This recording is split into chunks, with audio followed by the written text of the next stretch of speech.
Hello everyone, welcome to the next video series. In this series we are going to learn about triangles. अब आज के video में हम similarity का definition देखेंगे, उसको ट्रायंगल्स के साथ अप्लाई करने की कोशिश करेंगे और बेसिक प्रोपोर्शनलिटी थ्योरम का प्रूफ देखेंगे. सो सिमिलैरिटी का एक जनरल डेफिनेशन है सारे पॉलीगॉन्स के लिए. If the corresponding sides are in proportion and corresponding angles are equal then the two polygons are similar. पर वो पॉलीगॉन्स के साइड्स सेम होने चाहिए. फॉर एग्जांपल क्वाड्रिलैटरल या पेंटागन उसकी बात कर रहे हैं तो पेंटागन का कंपैरिजन पेंटागन के साथ होगा और क्वाड्रिलैटरल का क्वाड्रिलैटरल के साथ. That's it. वही चीज़ यहाँ पे वो बताना चाहते हैं that two polygons of the same number of sides are similar if their corresponding sides are in proportion और their corresponding sides have same ratio, nothing but in proportion, and their corresponding angles are equal. Next, अगर इसी definition को हम थोड़ा specific बनाते हैं और triangle पे अप्लाई करते हैं तो वो हो जाएगा two triangles are similar if their corresponding sides are in proportion and their corresponding angles are equal. ये दोनों क्राइटेरिया फुलफिल होना ज़रूरी है तो ही वो फिगर्स सिमिलर होते हैं. ओके, अब इसके बाद आता है next important point, basic proportionality theorem. इसे थेल्स थ्योरम भी कहते हैं. तो अब इसे समझते हैं. Theorem is, if a line is drawn parallel to one side of a triangle to intersect other two sides in two distinct points, the other sides divided in the same ratio.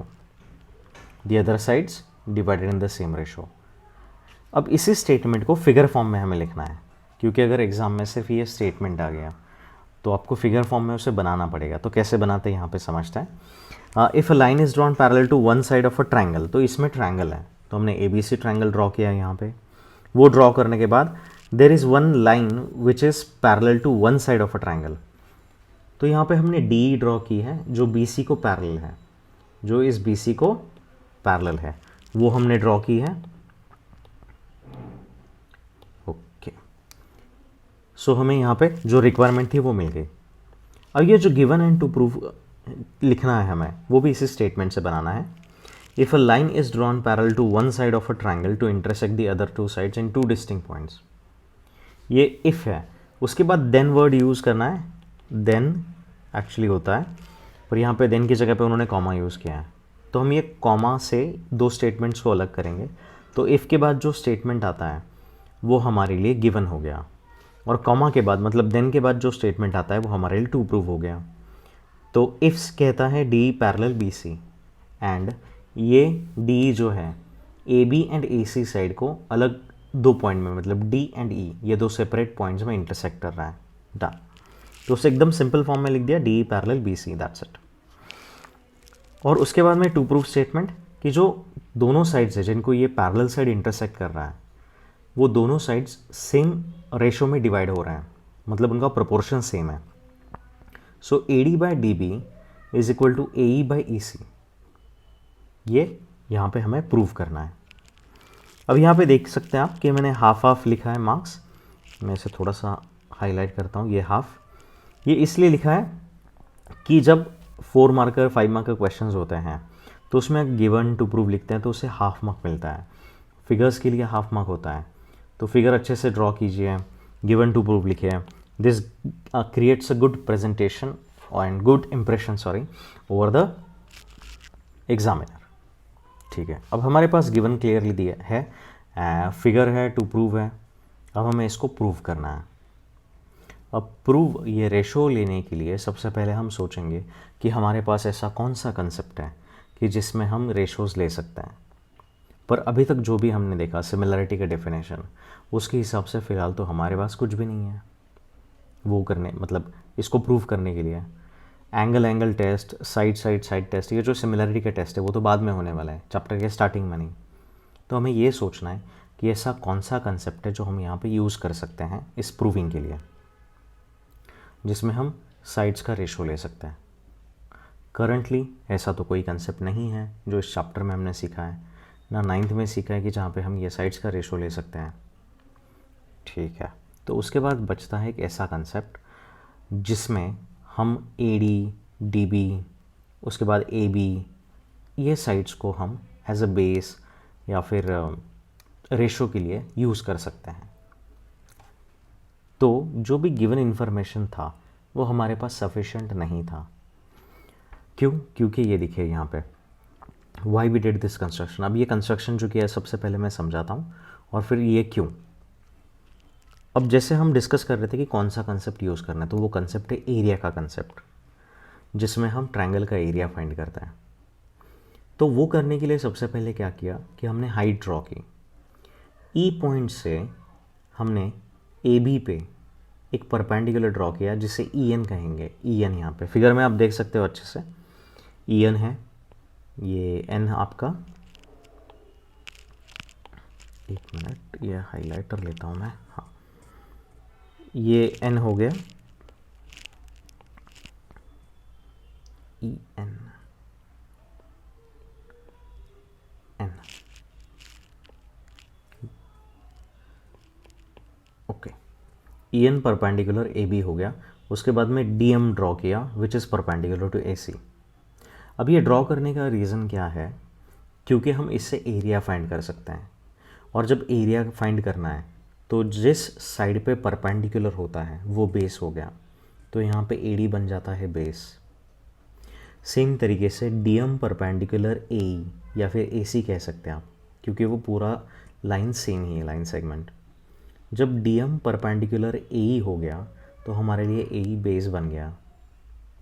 तो जब A D A ये base बनेगा तो हम area का ratio लेंगे, तो हमें A D by D B मिलने में आसानी होगी। इसीलिए हम ये एरिया का कंसेप्ट यूज़ कर रहे हैं साइड्स का रेशो लेने के लिए, and that is the reason. Given information sufficient नहीं था तो ये कंस्ट्रक्शन हमने किया। अब कंस्ट्रक्शन वापस एक बार बताता हूँ। हमने क्या किया, ड्रॉ किया ई एन, एक मिनट मैं गलत पेन ले रहा हूँ बार बार, draw E N perpendicular A D, ये हमने ड्रॉ किया, एंड उसके बाद D M perpendicular A E हो गया, D M perpendicular A E, ये दो कंस्ट्रक्शन कर लिया। उसके बाद में नीचे join B and D C कर लिया। अब ये किस लिए कर लिया आगे आपको समझ में आ जाएगा, एक एक चीज़ मैं एक्सप्लेन करूँगा तो आइडिया आता रहेगा आपको। अब हम प्रूफ लिखेंगे। प्रूफ की शुरुआत ऐसे कर सकते हैं कि यहाँ पे एक बड़ा ट्रायंगल है, देखिए सबसे पहले हमें साइड्स का रेशियो लेना है, तो हम एक पार्ट लेंगे। तो मैंने यहाँ पे अलग से फिगर ड्रॉ किया है, इसमें बाकी जो भी पार्ट्स है जो रिक्वायर्ड नहीं है वो रिमूव कर दिया और जो चाहिए वही लिया।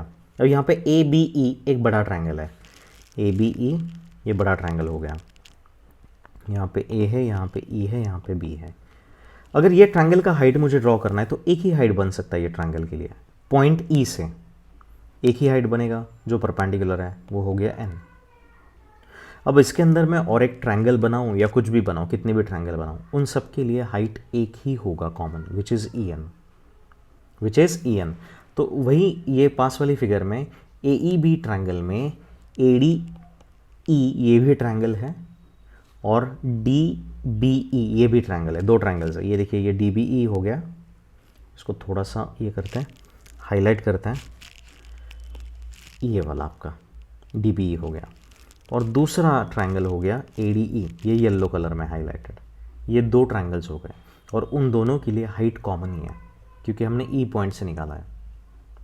तो होप आपको समझ में आ रहा होगा कि ए ई बी एक बड़ा ट्रायंगल है, उसमें ए डी ई एक छोटा triangle and B D E ये एक छोटा ट्रायंगल, दो ट्रायंगल्स है। और मैंने जो हाइट ड्रॉ किया ई एन, वो ये तीनों ट्रायंगल, अंदर के दोनों छोटे और बड़े ट्रायंगल, इन सब के लिए कॉमन है जो पॉइंट ई से हमने ड्रॉ किया है।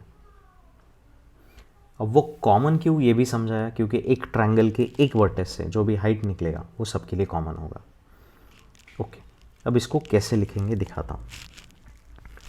हालांकि टेक्स्ट बुक में प्रूफ है पर उसका रीजनिंग में करने की कोशिश कर रहा हूँ डिटेल में, ताकि आपको पता चले ये वाई, एंड फिर याद रखने में आसानी हो जाए, नेक्स्ट टाइम प्रूव करना है होगा तो आसान हो जाए। In triangle A D E ये ट्रायंगल ले लिया and triangle D B E, ये दो ट्रायंगल्स लिए, यहाँ पे स्पेसिफिकली मेंशन कर लिया। अब उनका एरिया फाइंड करते हैं, area of triangle A D E. अब हमें फॉर्मूला पता है कि ट्रायंगल का एरिया कैसे फाइंड करना है, वो है half into base into height, ये फॉर्मूला हो गया, हाफ इंटू बेस। बेस वो होता है जिस पे हमने अल्टीट्यूड, हाइट, परपेंडिकुलर, तीनों का एक ही मीनिंग है, वो ड्रॉ किया है, वो वाला बेस हो गया। मतलब एडी पे मैंने EN ये परपेंडिकुलर ड्रॉ किया है, इसलिए एडी बेस हो गया ट्रायंगल ADE के लिए। तो बेस यहाँ पे एडी है इंटू हाइट। अब हाइट क्या हो गया, EN। डन।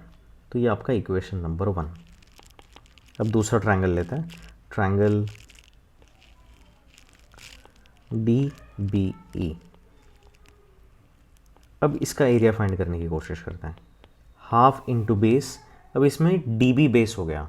आप बोलोगे सर आपने तो बोला था जिस साइड पे परपेंडिकुलर होगा वो बेस हो गया। हाँ वही है, DB बेस है यहाँ पे, क्योंकि ये जो हाइट है बाहर आ रहा है। ऐसा क्यों होता है?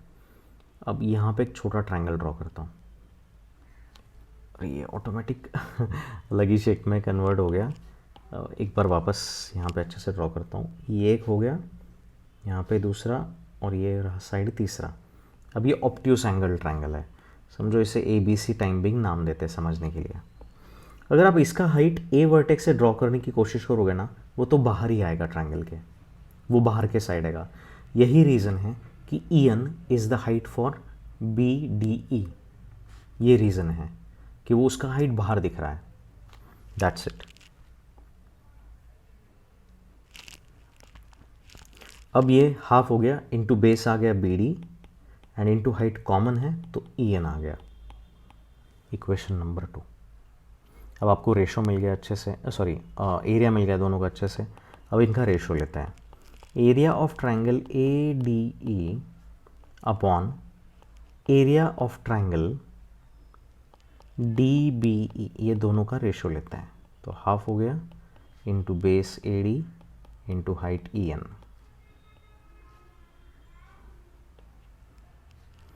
अब यहाँ पे भी half into base BD into height EN। आपको कोरिलेशन समझ में आ रहा होगा अच्छे से।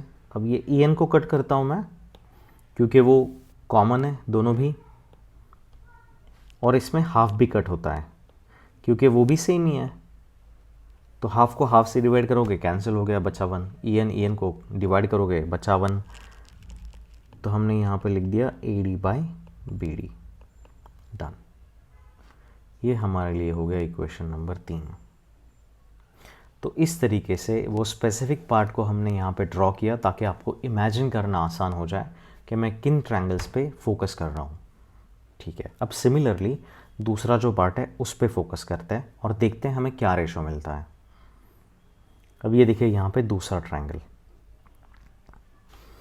इस ट्रायंगल में आप देखोगे सेम तरीके से DM हाइट है और ADE ये ट्रायंगल इसमें भी आया है। ऊपर भी देख सकते हैं आप ADE ट्रायंगल है, इसमें भी ADE, मतलब ये ट्रायंगल दोनों जगह पे कॉमन है। सिर्फ बदला है नीचे वाला ट्रायंगल, यहाँ पे BDE था, यहाँ पे CED है, बस उतना ही चेंज। चलिए अब इसका प्रूफ मींस एरिया निकाल के रेशो लेने की कोशिश करते हैं। अब ये हमारे लिए सेकंड पार्ट हो गया और ये हमारा प्रूफ का फर्स्ट पार्ट था। यहाँ पे एरिया ऑफ ट्रायंगल ADE लेंगे तो ये हो जाएगा हाफ इंटू बेस AE आ गया इंटू हाइट DM। अब सेम ट्रायंगल के लिए हाइट अलग हो गया, पहले EN था अब ये DM हो गया। क्यों? क्योंकि हमने दूसरे वर्टेक्स से हाइट ड्रॉ किया है। पहले वर्टेक्स E था, अब हम D वर्टेक्स से हाइट ड्रॉ कर रहे हैं, पर इससे एरिया चेंज नहीं होता। आप हाइट किसी भी वर्टेक्स से ड्रॉ करो, एरिया का भी चेंज नहीं होता। मैं बहुत छोटे छोटे और इम्पोर्टेंट चीज़ों पे ध्यान दे रहा हूँ और आपको समझाने की कोशिश कर रहा हूँ ताकि ये आप और अलग अलग जगह पे अप्लाई कर सकते हैं, सिर्फ इसी प्रूफ में नहीं। ओके, अब ये ADE के लिए हो गया। दूसरा ट्रायंगल लेते हैं, एरिया ऑफ ट्रायंगल CED, इसमें हो गया half into base AC into height which is DM। ये इक्वेशन 5। अब वापस रेशो लेते हैं इनका जैसे ऊपर लिया था, area of triangle ADE upon area of triangle CED, which is equal to half into AE into DM upon half into AC into DM. Done.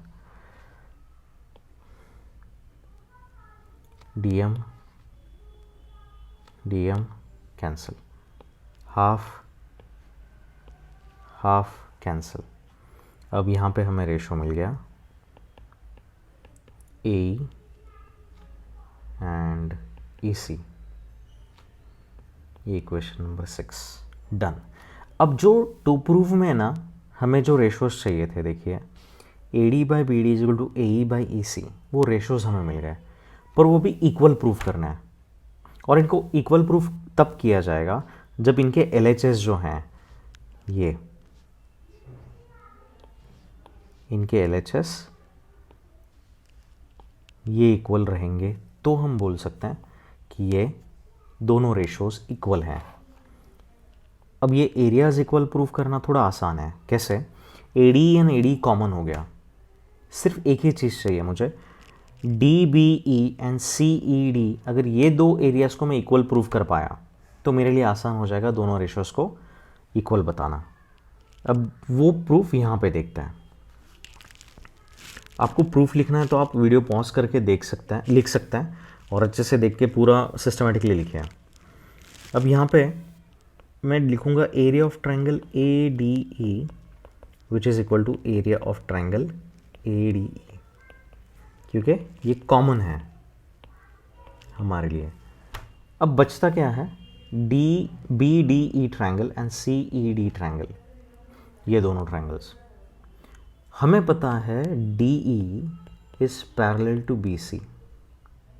D is parallel to BC मतलब ये parallelogram ही हो गया, sorry trapezium हो गया. अब देखिए मैंने BC निकाला और यहाँ पे फिगर देखिए, ये वाला नंबर 1 फिगर, ये नंबर 2 है. नंबर 1 फिगर में देखिए BC निकाल दिया. D ये बेस दोनों के लिए सेम है, DE ये बेस दोनों के लिए सेम है, एंड DE पैरेलल BC है. मतलब क्या कि ये जो दोनों ट्रायंगल्स है वो दोनों पैरेलल लाइन के बीच में है, पैरेलल लाइंस के बीच में है और उनका बेस कॉमन है. तो एक थियरम 9th ग्रेड में था, एक्चुअली कोविड के पहले वो था चैप्टर, शायद कोविड के बाद निकाल दिया वो चैप्टर, क्वाड्रिलैटरल्स. उसमें ये स्टेटमेंट है, triangles on the same base. ये 9th ग्रेड का कंसेप्ट है, triangles on the same base and between the same parallels, triangles on the same base and between the same parallels are equal in area, ऐसा एक simple statement है, concept है वहाँ पे actually वही चीज़. अब ऐसा क्यों होता है वो भी समझा देता हूँ, अगर आपको ज़्यादा ये नहीं आइडिया नहीं है तो उसके बारे में भी. ये पैरेलल अगर देखेंगे तो हाइट आप कहीं से भी ड्रॉ करो इनके लिए, वो हाइट सेम ही होगा, अब यहाँ पे ये ड्रॉ किया हाइट, ये हाइट, या यहाँ से ड्रॉ करो हाइट, ये सेम रहेगा क्योंकि ये पैरेलल लाइन के बीच में है और पैरेलल लाइन के बीच का डिस्टेंस कभी चेंज नहीं होता. अगर ये हाइट्स सेम ही है, यहाँ पे ड्रॉ करूँगा मैं, तो अगर वो सेम ही है, इनका बेस सेम है, तो एरिया भी सेम ही होगा ना. जैसे यहाँ पे लिखो half into base into height समझो यहाँ पे ये O पकड़ता हूँ, या PD पकड़ो, या फिर आप यहाँ पे Q है समझो तो QE पकड़ो. हाइट तो दोनों सेम ही हो गया, तो ये भी कैंसिल हो गए, बेस है वो भी सेम कैंसिल हो गया, और हाफ भी कैंसिल हो जाएगा यहाँ पे अगर लिखेंगे तो, मतलब सारा इक्वल ही हो गया ना. दैट इज़ द रीज़न कि जो ट्रायंगल्स सेम बेस पे होते हैं and between the same parallels होते हैं, उनका एरिया सेम होता है. Okay, therefore you can say that area of triangle BDE equal to area of triangle CED. Therefore area of triangle ADE upon area of triangle BDE, ये वाला जो है that will be equal to area of triangle ADE upon area of triangle CEB। ये इक्वल हो गए क्योंकि ये तो एरियाज इक्वल हो गए और ऊपर वाला पहले से इक्वल है, दैट्स वाई हम ये बोल सकते हैं। देयरफॉर अब इससे इक्वेशन नंबर कितना देना है हमें, 6 है, तो ये 7 हो गया equation number. So equation number 3, 6 and 7। So from equation 3, 6 and 7 we get AD by BD is equal to AE by EC। ये हमें मिल गया, hence proved, done। तो ये हमारा प्रूफ कंप्लीट हो गया। तो इस तरीके से एरिया का कंसेप्ट यूज़ करके ट्रायंगल्स के एरियाज़ का हमने ये प्रूफ को प्रूव कर दिया। आगे जाके जब आप ये सिमिलैरिटी के टेस्ट पढ़ेंगे तो सेम प्रूफ आप अलग तरीके से भी प्रूव कर सकते हैं, पर तब तक विदाउट सिमिलैरिटी टेस्ट प्रूव करना है तो हम एरियाज़ का कंसेप्ट यूज़ करेंगे।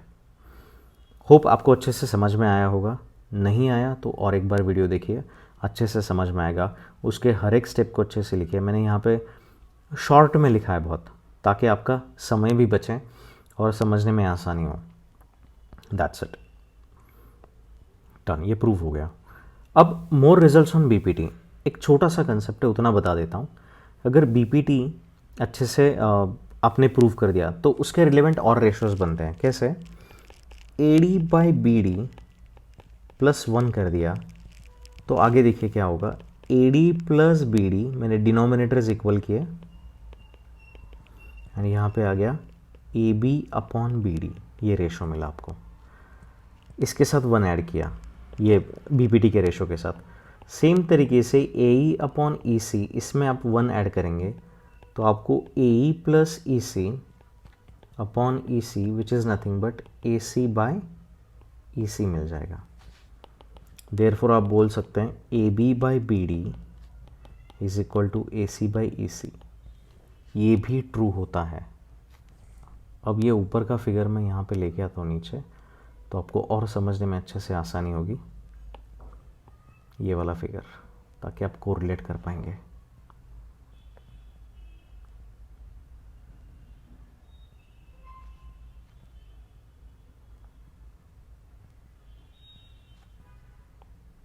ओके, अब ये देखिए, ये पूरा साइड जो है बड़ा वाला, ये बड़ा साइड और उसका रेशो ये छोटे साइड के साथ लिया।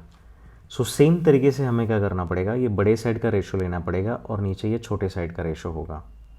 तो हमेशा कंपेयर करते वक्त वो साइड्स करस्पॉन्डिंग होने चाहिए, सही प्रोपोर्शन वाले होने चाहिए। ऊपर बड़ा साइड है तो यहाँ पे भी बड़ा साइड आ गया, नीचे छोटा साइड है तो यहाँ पे भी छोटा साइड आ गया। तो इन चीज़ों को बहुत अच्छे से ध्यान में रखना है। अब ऊपर जो बीपीटी में प्रूफ किया वो एक हो गया, ये दूसरा हो गया आपके लिए। अब ऐसे ही तीसरा आप बना सकते हैं, वो बन जाएगा आपका AD by AB is equal to AE by AC, ऐसे भी बन सकता है। चौथा बनेगा